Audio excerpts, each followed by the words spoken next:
श्री स्वामी समर्थ गुरुचरित्र अध्यात्म या माझ्या युट्यूब चॅनेलमध्ये मी कल्याणी तुम्हा सर्वांचे मनापासून स्वागत करत आहे। सर्वप्रथम सर्वांना दीपावलीच्या खूप खूप शुभेच्छा। आजचा जो व्हिडिओ मी हा घेऊन आलेले तो म्हणजे धनत्रयोदशीसाठी।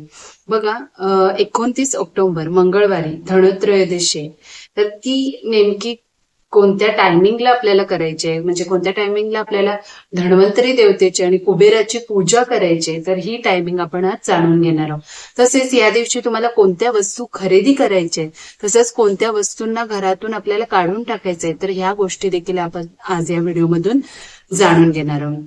सर्वप्रथम जर तुम्ही या चॅनलवर आला असाल तर नक्कीच या चॅनलला तुम्ही सबस्क्राईब करून ठेवा आणि कोणत्याही पद्धतीने व्हिडिओ स्किप न करता पूर्ण व्हिडिओ तुम्ही नक्की बघा। बघा धनत्रयोदशीचे या वर्षी 2024ला 29 ऑक्टोबरला आलेली आहे, म्हणजे मंगळवारी आलेले। तर याचा जो शुभ मुहूर्त आहे तो म्हणजे 6:31 संध्याकाळी 6:31 ते 8:13 याचा शुभ मुहूर्त आहे। या मुहूर्तामध्ये आपल्याला धनत्रयोदशीची म्हणजे धन्वंतरी आणि कुबेराची पूजा करायची। तर या दिवशी आपल्याला काही गोष्टी आवर्जून लक्षात ठेवल्या पाहिजे। दिवाळीची साफसफाई सर्वांनी केलीच असेल, याची सुरुवात तर सगळ्यांनी नक्कीच चालू केलं असणार। मग बघा आपण साफसफाई करताना पण म्हणजे भरपूर साऱ्या गोष्टींचा विचार केला पाहिजे की आपल्याला कोणकोणत्या गोष्टी अगदी आवर्जून आपल्या साफ झाल्या पाहिजे। तर ह्या गोष्टी आधी सर्वप्रथम आपण ध्यानात घेतल्या पाहिजे। तर बघा आपण सर्वप्रथम आपल्या मुख्य दरवाजापासून सुरुवात करायची। तर मुख्य दरवाजाला समजा तुमची जुनी तोरणं असतील किंवा काही काही गोष्टी आपण लावलेल्या असतात, त्या सर्वप्रथम आपल्याला त्या काढून टाकायच्या आहेत आणि आपण तिथं नवीन म्हणजे त्यासाठी तुम्ही ह्या दिवशी आवर्जून तुम्ही स्वस्तिक चिन्ह आणि पावलं, आपली लक्ष्मीची जी पावलं आहेत ती या दिवशी आवर्जून तुम्हाला खरेदी करायची। तर आपल्याला आता गोष्टी लक्षात घ्यायचे ते म्हणजे या दिवशी तुम्हाला कोणत्या गोष्टींची खरेदी करायची। तर बघा सोनं चांदी तर सर्वच जण घेतात असं नाही, पण या दिवशी जर तुम्हाला म्हणजे तशी संधी असते, प्रत्येकाच्या ऐपतीप्रमाणे माणूस कोणत्याही गोष्टी करत असतो। जर तुम्हाला जमत असेल तर तुम्ही एखादी सोन्याची वस्तू किंवा चांदीची वस्तू, अगदीच जमत नसेल तर पितळेची देखील वस्तू तुम्ही खरेदी करू शकता।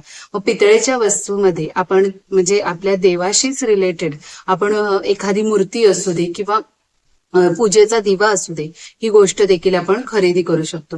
अगदीच जर तुम्हाला जमलंच नाही तर या दिवशी तुम्ही आवर्जून हळदचं पाकिट म्हणजे आपल्याला हळद पूड ही विकत घ्यायची। तसेच तेही जर तुम्हाला जर शक्य नसेल तर आपल्याला मिठाची देखील खरेदी आपण करू शकतो। म्हणजे अगदी 20 रुपयात देखील तुमची जर गोष्ट साध्य करायची असेल, लक्ष्मी देवतेला अगदी प्रसन्न करायचं असेल, तर तुम्ही हे मिठाची देखील खरेदी करू शकता। तसेच हळकुंड देखील घेऊ शकता। तर या दिवशी बघा तुम्हाला आवर्जून ह्या गोष्टी करायच्या।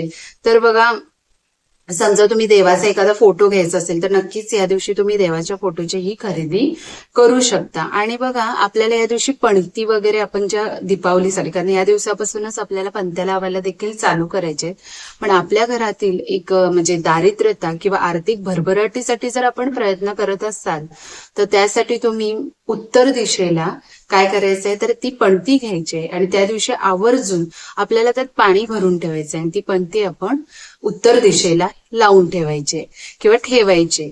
म्हणजे काय होणार आहे, आपल्या घरात जी सुख शांती किंवा निगेटिव्हिटी जरी असेल ती देखील तुमची दूर होणार आहे। तसेच तुम्ही दक्षिण बाजूला त्या दिवशी आवर्जून आपल्या हनुमान देवतेचा फोटो असेल किंवा एखादी प्रतिमा, फोटो किंवा मूर्ती जर तिथं स्थापित केली दक्षिण दिशेला तर नक्कीच तुम्हाला याचा देखील लाभ होणार आहे। मग ह्या गोष्टी आपल्याला काही काही ध्यानात ठेवायचे। तसेच तुम्ही झाडू खरेदी करायचे, पण त्याची पूजा तुम्हाला लक्ष्मी पूजन दिवशी करायचे। तर अशा पद्धतीने आपण ह्या गोष्टी खरेदी करू शकतो। पण अशा देखील काही गोष्टी आहेत की त्या आपल्याला चुकूनही घरात त्या दिवशी आणता नये। तर अशा कोणत्या गोष्टी आहेत त्या जर बघायला गेलं तर तुम्हाला या दिवशी बघा आपल्याला स्टीलची किंवा अॅल्युमिनियमची किंवा लोखंडाची भांडी जी असतात किंवा कोणत्याही वस्तू असेल त्या अजिबात खरेदी करायच्या नाहीये। तसंच जर तुम्ही बघायला गेलं तर तुम्हाला कपडे देखील निळ्या किंवा काळ्या रंगाचे या दिवशी खरेदी करायचे नाही। इतर तुम्ही कोणतेही कपडे खरेदी करू शकता, पण या रंगाचे कपडे तुम्हाला खरेदी करायचे नाही। तसेच मातीची भांडी असू दे ती देखील म्हणजे आपण म्हणा असं भांड असतं म्हणजे स्वयंपाक बनवण्यासाठी जे वापरतो ते देखील आपल्याला खरेदी करायचं नाही। आणि आपल्याला मुख्य दरवाजावर तर मी तुम्हाला सांगितलंच की लक्ष्मीची पावलं आणि स्वस्तिक हे चिन्ह आवर्जून लावायचे. आणि आपण आपल्या दारामध्ये त्या दिवसापासून पणती लावायला देखील चालू करायचंय. आणि ह्याच दिवशी तुमचं यमदीप दान देखील असणार आहे. तर यमदीप दानमध्ये तुम्हाला माहितच आहे की काय करायचंय. यमदीप दानला रात्री 12 वाजता तुम्हाला एक कणकेचा दिवा घ्यायचा आहे. त्याच्यामध्ये 4 वाती करायचे, 2-2 अशा 4 वाती करायच्या आहेत.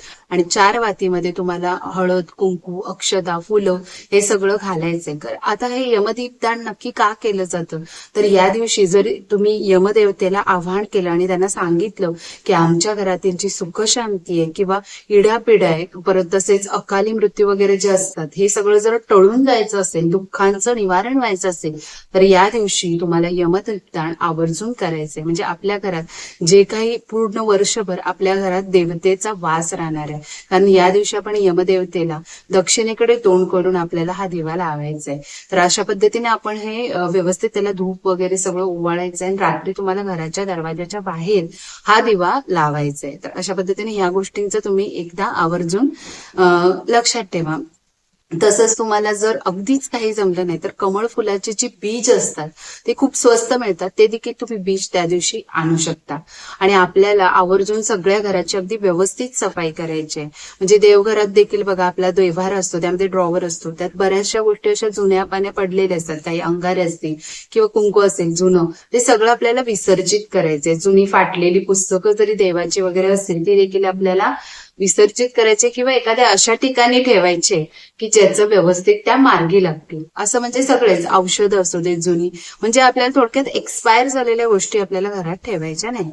एवढं तुम्ही एकदा म्हणजे ह्या गोष्टीचं आवर्जून तुम्ही विचार केला तर नक्कीच तुमच्या घरात म्हणजे लक्ष्मीपूजनाच्या प्रारंभीपासून ही भरभराट नक्कीच चालू आहे. तर जर तुम्हाला हा व्हिडिओ आवडला असेल तर नक्कीच माझ्या ह्या चॅनलला तुम्ही लाईक, शेअर आणि सबस्क्राईब करा. धन्यवाद.